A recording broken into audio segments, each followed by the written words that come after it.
Start कर रही हूँ क्लास। तो बेसिकली डायनेमिक मेमोरी एलोकेशन की बात हम कर रहे थे लास्ट क्लास में कि किस तरीके से मेमोरी को एलोकेट किया जाएगा, ठीक है। और ये सारा का सारा काम रन टाइम पर, आई मीन टू से कि प्रोग्राम के एग्जीक्यूशन टाइम पर होगा कि कितने का ब्लॉक बन रहा है और कितने का उस पर्टिकुलर ब्लॉक का एड्रेस पॉइंटर में असाइन हो रहा है, ठीक है। तो हमने न्यू ऑपरेटर का यूज तो अच्छे से समझा ही था। इसके अलावा मैंने आपको बताया था कि new operator C plus plus के केस में आप सिर्फ और सिर्फ किसके साथ यूज कर सकते हो, पॉइंटर्स के साथ में, ठीक है। जावा में आपने जैसे भी न्यू ऑपरेटर पढ़ा है, लेकिन यहाँ पर थोड़ा सा वेरिएशन है इसके कंसेप्ट में। हालांकि काम तो वही है मेमोरी एलोकेशन का। चलिए, अब हमने मेमोरी एलोकेट की थी, उस स्पेसिफिक मेमोरी में हमने देखा था कि इनपुट कैसे लिया जाए। हम हर एक एलिमेंट को एक्सेस कर सकते हैं बाय यूजिंग इंडेक्स, ठीक है। एज लाइक एरे हम पॉइंटर के थ्रू इस ब्लॉक को क्या कर सकते हैं, एक्सेस कर सकते हैं। ऐसा मैंने आपको एक्सप्लेन किया था, ठीक है। प्लस हमने आउटपुट भी देखा था कि कैसे यहाँ पर एरे को हम प्रिंट कर सकते हैं। लास्ट इस प्रोग्राम में मुझे ये एक्सप्लेन करना था कि हमने अभी डायनेमिकली मेमोरी एलोकेट कर दी। अब अगर प्रोग्राम एग्जीक्यूट हो रहा है, ठीक है, तब तक वो मेमोरी हमारे काम की है। एग्जीक्यूट होने के बाद, ठीक है, उस मेमोरी को हमें फ्री करने की रिक्वायरमेंट होगी, क्योंकि हमने मेमोरी जो मेमोरी है, सॉरी, वो एक्सप्लिसिटली क्या की है, अलोकेट की है, डायनेमिकली अलोकेट की है, ठीक है। तो मेमोरी को फ्री करने के लिए यहाँ पर सी प्लस प्लस में हमारे पास में जो ऑपरेटर है वो है डिलीट ऑपरेटर, ठीक है। अगेन यहाँ पर आप क्या कर सकते हैं, सबसे पहले डिलीट लिखेंगे और यहाँ पर पॉइंटर का नेम आएगा, ऑब्जेक्ट का नेम नहीं आएगा, पॉइंटर का नेम जिसको कि आपने मेमोरी एलोकेट की है, ठीक है। इसका सिंटैक्स आप ऐसे भी लिख सकते हैं, अदरवाइज ये ऐसे भी वैलिड मेथड है मेमोरी को फ्री करने का, ठीक है। मैंने इसके जस्ट ऊपर ये हेडिंग भी अवेलेबल की है कि बेसिकली फ्री जो फंक्शन है वैसे ही ये डिलीट ऑपरेटर काम करता है।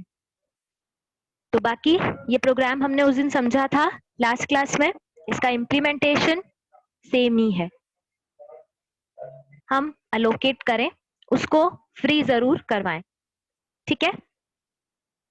ऐसे ही हमारे पास में जो नेक्स्ट प्रोग्राम है उसमें मैं आपको ये बताने वाली हूँ कि हम एरे सिंपली पॉइंटर के थ्रू इस ब्लॉक को एक्सेस कर रहे हैं, यानी कि अब पॉइंटर पॉइंट कर रहा है इस लोकेशन को, और ये लोकेशन अपने आप में क्या है, सिंपली एक एरे है, ठीक है। लेकिन इसका कोई नाम नहीं है, क्योंकि ये सिंपल हमने एरे की तरह ही काम किया है, लेकिन एरे देखें कहीं पर भी मैंने प्रोग्राम में क्रिएट नहीं की है, ठीक है। अब इस केस में पॉइंटर क्या कर रहा है, जितने ब्लॉक का इनपुट हमने लिया है उतने ही ब्लॉक को क्रिएट करके उसका एड्रेस न्यू ऑपरेटर के थ्रू पॉइंटर में स्टोर कर रहा है। यहाँ पर ये समझने वाली बात थी, हमने लास्ट क्लास में भी ये समझा था। इसके अकॉर्डिंग हम यहाँ पर चाहें तो इस पर्टिकुलर ब्लॉक में इनपुट ले सकते हैं, लेकिन डायरेक्टली एक्सेस नहीं कर सकते इस ब्लॉक को, हमें पॉइंटर के थ्रू ही इंडेक्स बाय इंडेक्स इस ब्लॉक को एक्सेस करना होगा, ठीक है।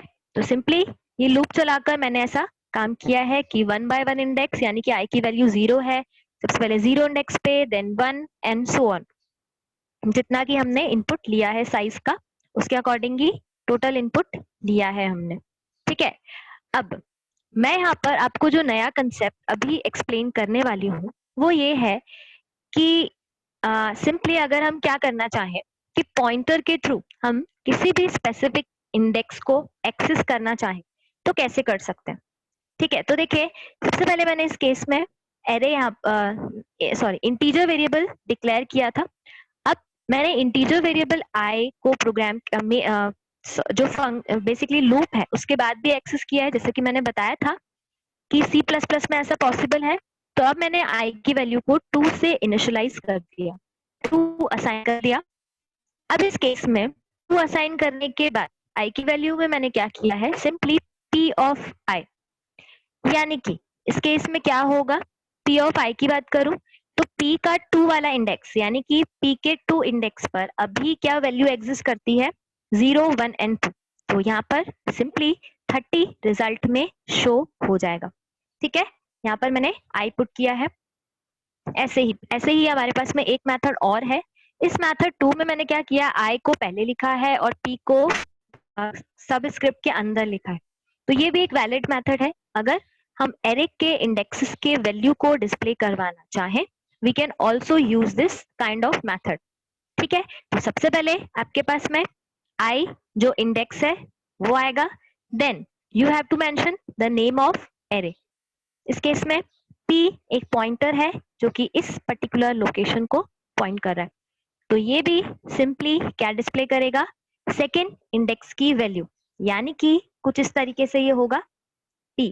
ठीक है, ये इंटरनली कुछ इस तरीके से क्या करेगा, सेकेंड इंडेक्स की वैल्यू को डिस्प्ले कर देगा।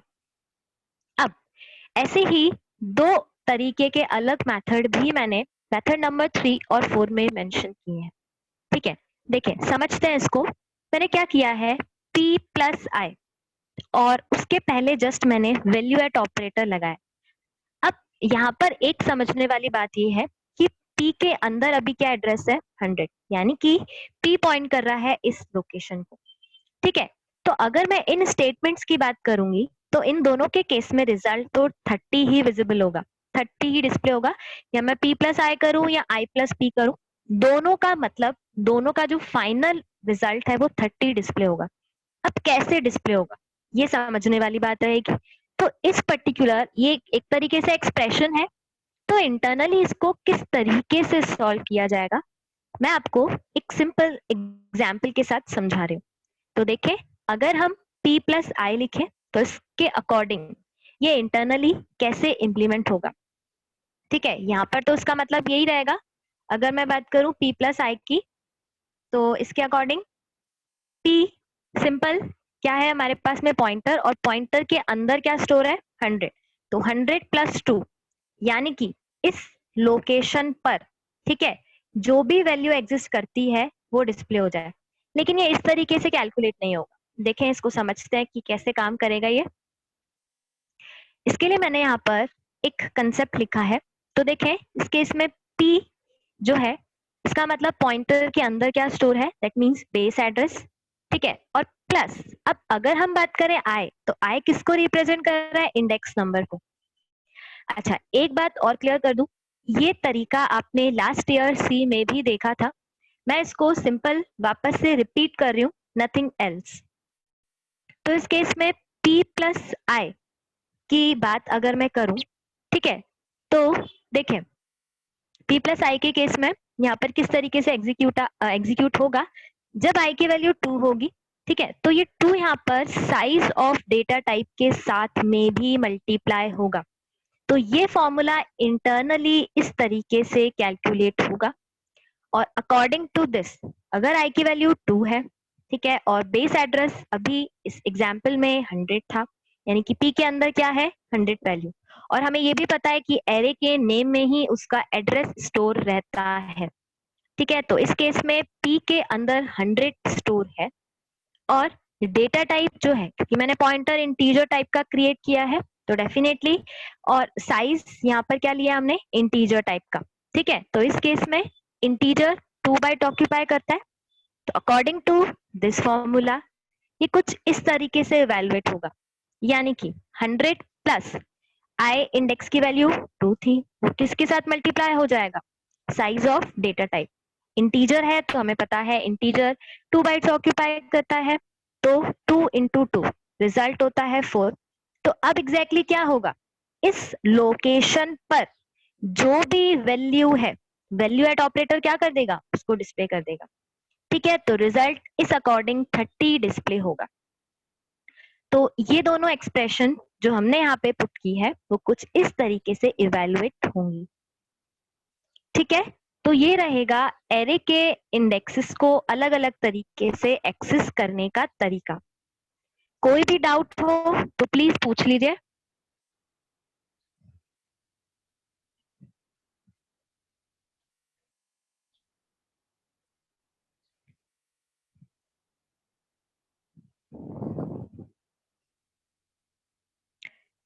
यस, अब आगे प्रोसीड कर रहे हैं। नेक्स्ट हमारे पास में हमने पैरामीटर पासिंग के अलग अलग मेथड्स को डिस्कस किया था है। हम आगे आने वाले कंसेप्ट्स में भी इस टॉपिक को वापस से पढ़ेंगे। ठीक है, ऐसा नहीं है कि ये टॉपिक यहीं पर ओवर हो गया, आगे इसको हम अलग अलग कंसेप्ट्स के साथ कंबाइंड करके पढ़ेंगे, ठीक है। तो थोड़ा सा ध्यान रखिएगा कि कैसे न्यू डिलीट काम में आए हैं। अब अगर मैं बात करूं पैरामीटर पासिंग की, ठीक है, तो we have already discussed the 3 methods और 3 वेज, जो कि थे कॉल बाय वैल्यू, ठीक है, कॉल बाय एड्रेस और कॉल बाय रेफरेंस। मैंने आपको तीनों का मतलब एक्सप्लेन किया था। एग्जाम्पल सिर्फ और सिर्फ कॉल बाय रेफरेंस और कॉल बाय वैल्यू का दिया था।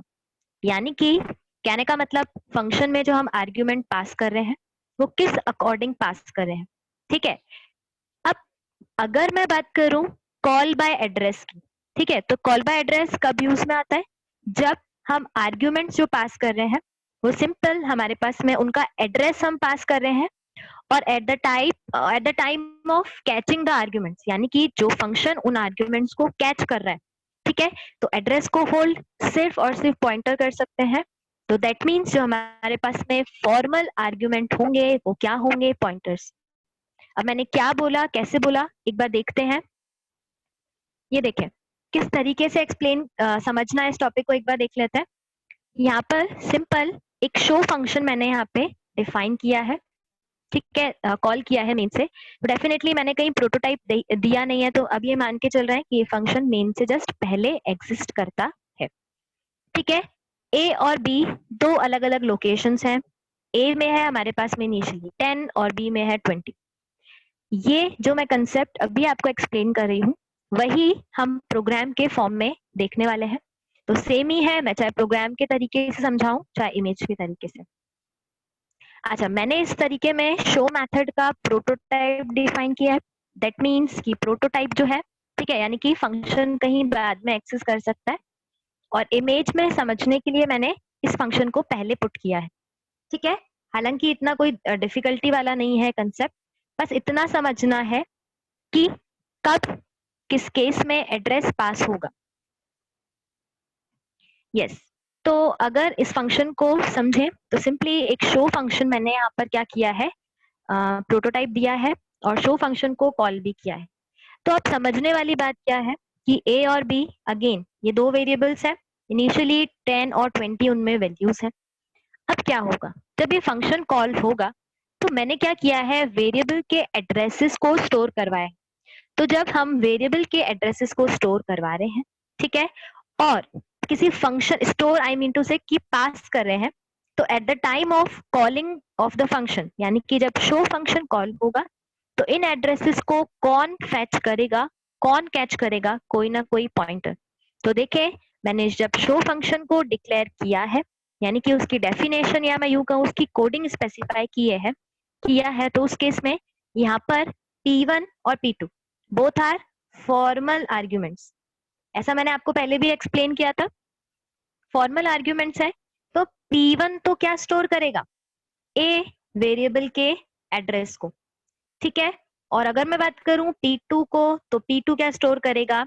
बी वेरिएबल के एड्रेस को। तो ये कुछ इस तरीके से इंप्लीमेंट होगा, ठीक है। फिर मैंने शो फंक्शन में क्या किया है, P1 और P2 की वैल्यूज को चेंज कर दिया। तो अब समझने वाली क्या बात रहेगी कि जब हम पॉइंटर्स के थ्रू किसी स्पेसिफिक लोकेशन को चेंज कर रहे हैं, ठीक है, तो लोकेशन की वैल्यू को चेंज करने के लिए हमें वैल्यू एट ऑपरेटर यूज करना होता है। तो देखें कैसा क्या होगा। अगेन P1 ऑपरेटर इसको पॉइंट कर रहा था और P2 ऑपरेटर इसको पॉइंट कर रहा था, ठीक है। तो अगर हम P1 और P2 में चेंज करेंगे, ठीक है, तो वो क्या करेंगे? इसका मतलब क्या है? Value at P1। तो P1 किसको पॉइंट कर रहा है? 2008 लोकेशन को, यानी कि इसको। तो इस लोकेशन पे जो भी वैल्यू है उसमें 10 के जगह पर क्या हो जाएगा? 50। तो इस स्टेटमेंट का मतलब ये होगा। सेम यहाँ पर भी ये है कि P2 जिसको भी पॉइंट कर रहा है उस लोकेशन की वैल्यू क्या चेंज हो जाएगी? 20 के जगह पर 100 हो जाएगी, ठीक है। तो इस केस में P2 का जो रिजल्ट है, अगर मैं P2 के साथ वैल्यू एट ऑपरेटर लगाऊं तो वो किसको शो करेगा? इस लोकेशन की वैल्यू को, ठीक है। तो ये कुछ इस तरीके से एग्जीक्यूट होगा। और अब अगर जैसा कि हमने रेफरेंस में भी पढ़ा था, कॉल बाय रेफरेंस में भी, कि मैं एक जगह पे चेंज करूंगी तो दूसरी जगह पर ऑटोमेटिकली चेंज हो जाता है। और कॉल बाय रेफरेंस के केस में तो लोकेशन ही एक ही बनती थी, ठीक है, लेकिन यहाँ पर दो अलग अलग पॉइंटर्स हैं प्लस वेरिएबल्स भी अलग अलग है, यानी कि हमारे पास में टोटल 4 वेरिएबल्स हैं जो कि मेमोरी में क्रिएट होंगे। ए और बी के अलावा P1 और P2 भी क्रिएट होगा, ठीक है। अब अगर मैं शो फंक्शन से ए और बी के कंटेंट को शो करूंगी, ए और बी मतलब P1 और P2 के कंटेंट को अगर मैं यहाँ पर शो करती हूँ, तो इस केस में मुझे यहाँ पर P1 स्टार यानी कि वैल्यू एट ऑपरेटर लगाना होगा। सेम यहाँ पर भी P2 के साथ में भी वैल्यू एट ऑपरेटर प्लेस करना होगा। तो यहाँ पर 50 और 100 शो हो जाएगा। इंस्टेड ऑफ दिस, जब ये फंक्शन कॉल हो जाएगा तो प्रोग्राम का कंट्रोल इन लाइंस पर शिफ्ट होगा। तो मैं अगर यहाँ पर ए और बी की वैल्यू को भी प्रिंट करवाऊं तो डेफिनेटली वो भी चेंज हो गई होंगी, ठीक है, क्योंकि हम पॉइंटर के थ्रू ये काम कर रहे थे। तो यहाँ पर भी 50 और 100 रिजल्ट डिस्प्ले हो जाएगा।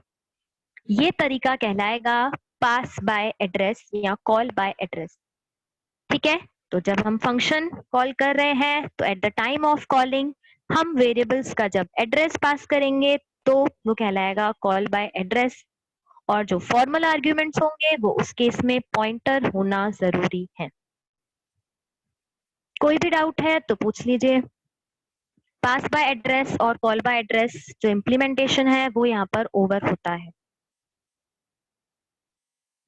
बाकी रेफरेंस और वैल्यू का एग्जाम्पल मैंने पहले दिया था, ठीक है, तो इसे मैं रिपीट नहीं कर रही।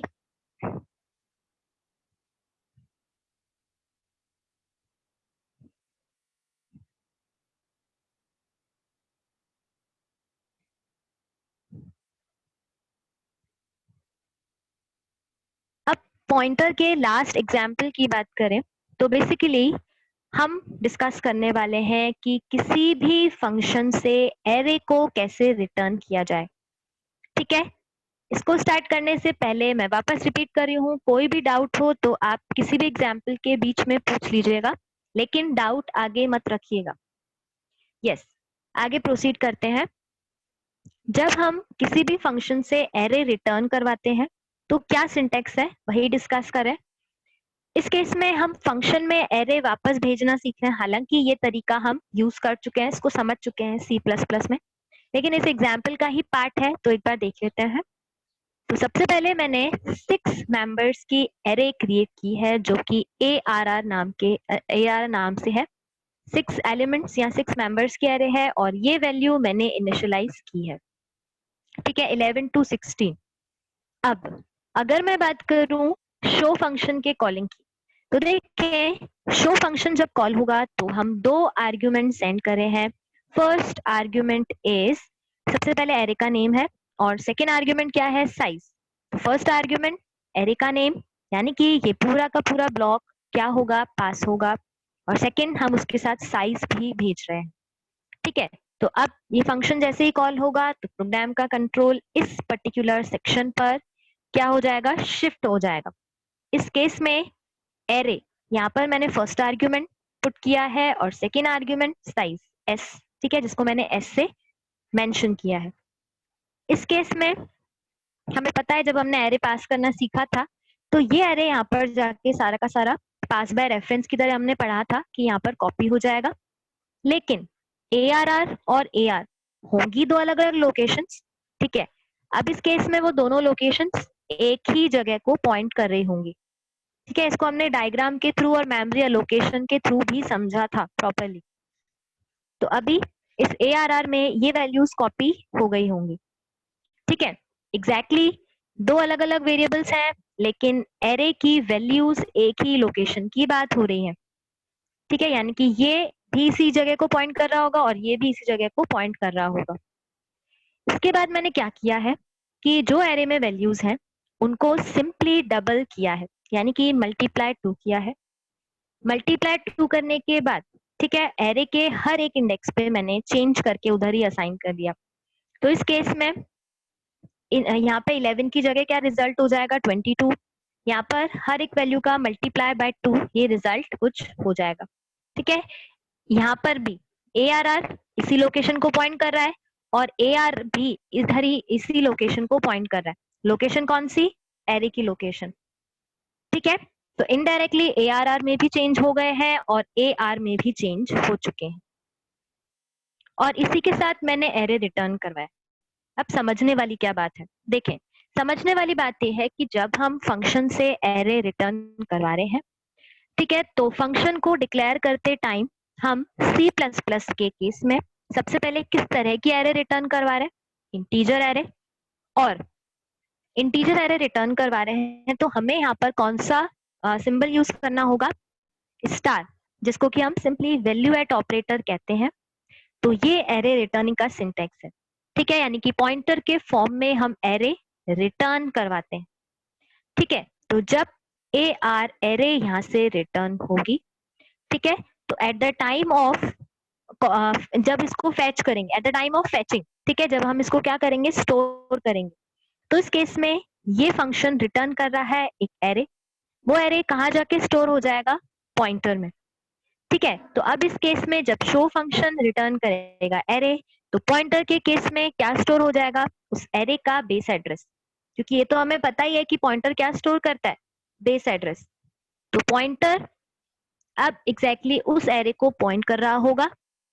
प्लस समझने वाली बात क्या है कि पॉइंटर उस लोकेशन को पॉइंट कर रहा है, तो जो इस लोकेशन की वैल्यू है वही पॉइंटर की वैल्यू एक्सेसिबल होंगी। ठीक है, तो अब इस केस में मैं कंटेंट्स को अगर डिस्प्ले करवाऊंगी तो वापस से कंटेंट्स यही विजिबल होंगे जो कि लास्ट अपडेट हुए थे।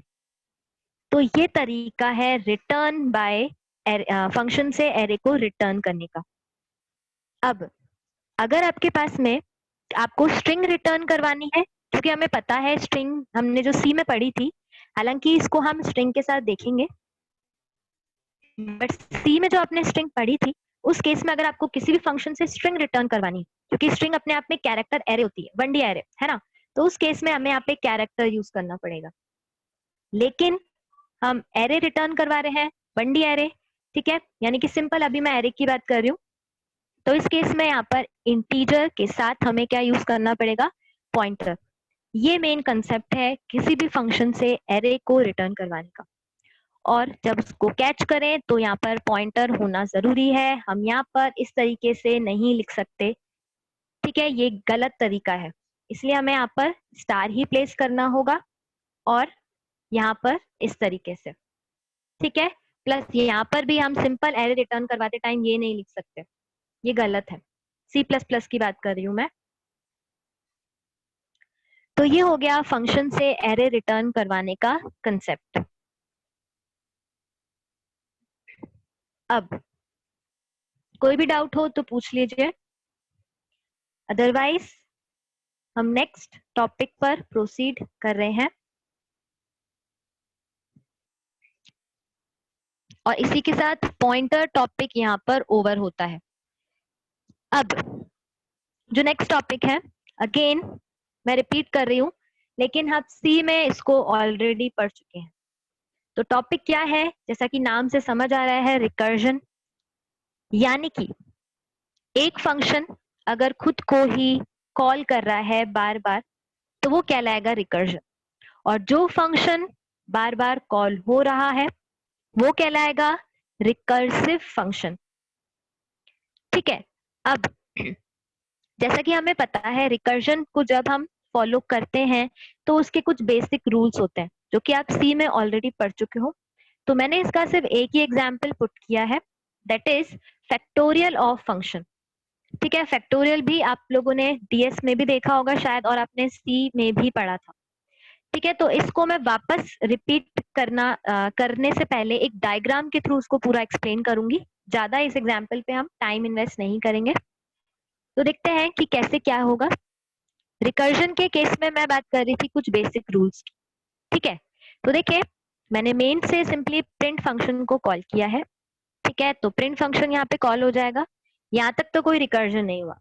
लेकिन मैंने प्रिंट फंक्शन के अंदर वापस से अगर प्रिंट फंक्शन को कॉल किया है तो ये रिकर्जन है। ठीक है, अब जब भी हम रिकर्जन इंप्लीमेंट करते हैं तो हमारे पास में ये प्रोग्राम एक तरह से इनफाइनाइट कंसेप्ट की तरह क्या करता है? चलता रहेगा। ठीक है, तो कहीं ना कहीं प्रोग्राम को टर्मिनेट करना होगा।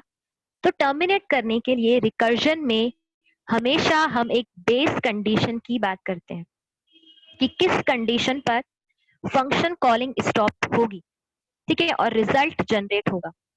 तो डेफिनेटली फैक्टोरियल जब हम कैलकुलेट करेंगे रिकर्जन के थ्रू, तो मैंने यहाँ पर एक बेस या मैं यूं कहूँ एंडिंग कंडीशन मेंशन की है, ठीक है, कि हमें जिस नंबर का फैक्टोरियल निकालना है उसकी वैल्यू जब 1 हो जाए तब ये फंक्शन का जो रिकर्जन है वो स्टॉप हो जाए, ठीक है। अब अगर ये कंडीशन यहाँ पर फॉल्स है तो इस केस में हमें पता है सिंपली एल्स पार्ट एग्जीक्यूट होगा और फंक्शन हर बार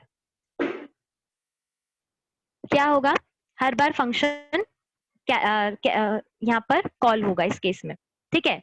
तो एल्स पार्ट हमेशा एग्जीक्यूट होगा और हमें पता है if condition at the end जब n की वैल्यू 1 हो जाएगी तो वो एग्जीक्यूट होगा। अब इस केस में अगर हम इस फंक्शन के एग्जीक्यूशन की बात करें, अगेन कोई भी डाउट हो तो प्लीज पूछ लेना आप लोग। मेन से एग्जीक्यूशन के टाइम मैंने एक नंबर का इनपुट लिया है और इनपुट लेने के बाद फैक्टोरियल फंक्शन में मैंने उस पर्टिकुलर नंबर को पास किया है, ठीक है। पास करने के बाद अब ये जब फंक्शन कॉल होगा डेफिनेटली अब जैसे ही यहाँ पर फंक्शन कॉल हुआ तो प्रोग्राम का कंट्रोल यहाँ शिफ्ट हो जाएगा। अब इस केस में n की वैल्यू n 5 है तो ये फंक्शन कुछ इस तरीके से इवेलुएट होना चाहिए। कैसे होगा इसको अभी एक डायग्राम के थ्रू समझते हैं। इनिशियली n की वैल्यू 1 के बराबर नहीं है तो डेफिनेटली इफ कंडीशन एग्जीक्यूट नहीं होगी, ठीक है।